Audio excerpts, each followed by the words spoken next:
Praise the Lord. നമ്മുടെ വീടുകളിലൊക്കെ ഇപ്പോൾ പ്രശ്നങ്ങൾ എന്തെങ്കിലുമൊക്കെ ഉണ്ടാകുകയാണെങ്കിൽ സമാധാനമില്ലാത്തൊരു അന്തരീക്ഷമാണ് നമ്മുടെ കുടുംബത്തിൽ ഉണ്ടാകുന്നതെന്നറിഞ്ഞാൽ ആദ്യമേ തന്നെ നമ്മൾ പ്രാർത്ഥിക്കുക. ഒരു മുറിയിൽ പോയി കർത്താവിൻ്റെ പാട്ടുകൾ പാടുക ഒന്നാമത് ശ്രദ്ധിക്കേണ്ട കാര്യമാണ്.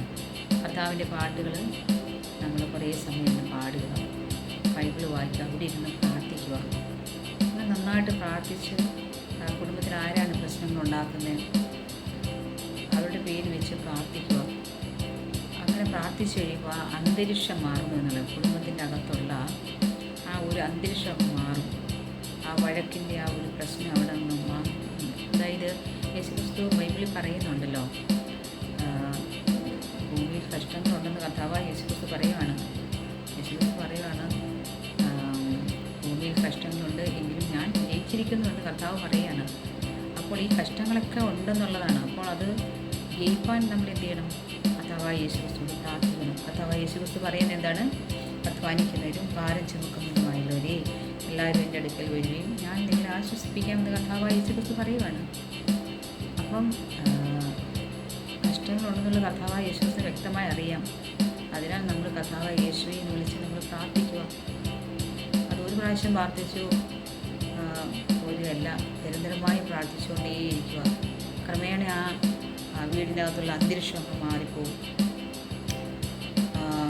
ദൈവത്തിൻ്റെ ആ ഒരു പ്രസൻസ് അവിടെ വരികയും ആ പ്രശ്നങ്ങളെല്ലാം മാറി അന്തരീക്ഷമെല്ലാം ശാന്തമാകും. അതാണ് നമ്മൾ ഇന്ന് ഈ ലോകത്ത് കാണുന്ന സകല പ്രശ്നങ്ങളും, നമ്മൾ ഈ ലോകത്ത് കാണുന്ന ഭീകരമായ നമ്മൾ കേൾക്കാറുള്ള കാര്യങ്ങളെല്ലാം നമ്മുടെ ഹൃദയങ്ങളിൽ ദൈവത്തിൻ്റെ ആത്മാവില്ലാഞ്ഞത് കൊണ്ട് മാത്രമാണ് എന്നുള്ളത് നമുക്കറിയാം. അതിനാൽ വീടുകളിലൊക്കെ എന്തെങ്കിലും പ്രശ്നങ്ങളൊക്കെ ഉണ്ടാകുവാണെങ്കിൽ നമ്മളിപ്പോൾ വിചാരിക്കണം ഇത് നെഗറ്റീവ് എനർജിയിൽ നിന്നുള്ളതാണെന്നുള്ള ഒരു ബോധ്യം എപ്പോഴും ഉണ്ടാകണം.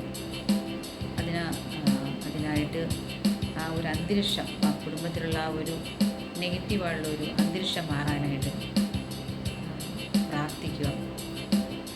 മുറിയിലിരുന്ന് ഒരാൾ പ്രാർത്ഥിക്കുക. അതാണ് ആ പ്രാർത്ഥിക്കുമ്പോൾ അവരിൽ നോർമലായൊരു മാനസികാവസ്ഥയിലേക്ക് അവർ വരും. ഇതൊക്കെ പ്രധാന കാര്യങ്ങളാണ്, മറന്നുപോകാതെ ഓർത്തിരിക്കേണ്ട കാര്യങ്ങളാണ്.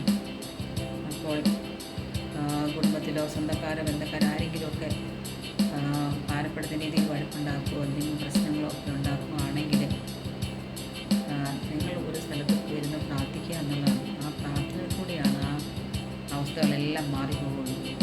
അല്ലാതെ മനുഷ്യൻ്റെ ബുദ്ധി ഉപയോഗിച്ച് എന്തൊക്കെ സംസാരിച്ച് ഒന്നും ജയം വരത്തില്ല. അത് എന്നേക്കുമായിട്ട് ആ പ്രശ്നമൊക്കെ മാറിപ്പോകുമെങ്കിൽ കർത്താവായ യേശുവേ എന്ന് വിളിച്ച് പ്രാർത്ഥിക്കുക. ആ പ്രാർത്ഥന കേൾക്കും. കർത്താവ് നമ്മോട് പറഞ്ഞിട്ടുണ്ട്, നിങ്ങൾ എൻ്റെ അടുക്കൽ വരുവാൻ. അത് മറന്നു പോകാതെ, അതെല്ലാം വിട്ടുകളഞ്ഞ്, അതെല്ലാം മറന്നു കളഞ്ഞ് നമ്മുടെ ശക്തി കൊണ്ട് അത് പ്രതികരിക്കാൻ ഒരിക്കലും നിൽക്കരുത്. ക്ഷമയോടുകൂടി കർത്താവിൻ്റെ സന്നിധിയിൽ പ്രാർത്ഥിക്കുക. ആ കർത്താവ് ആ പ്രശ്നങ്ങളൊക്കെ സോൾവ് ചെയ്യും.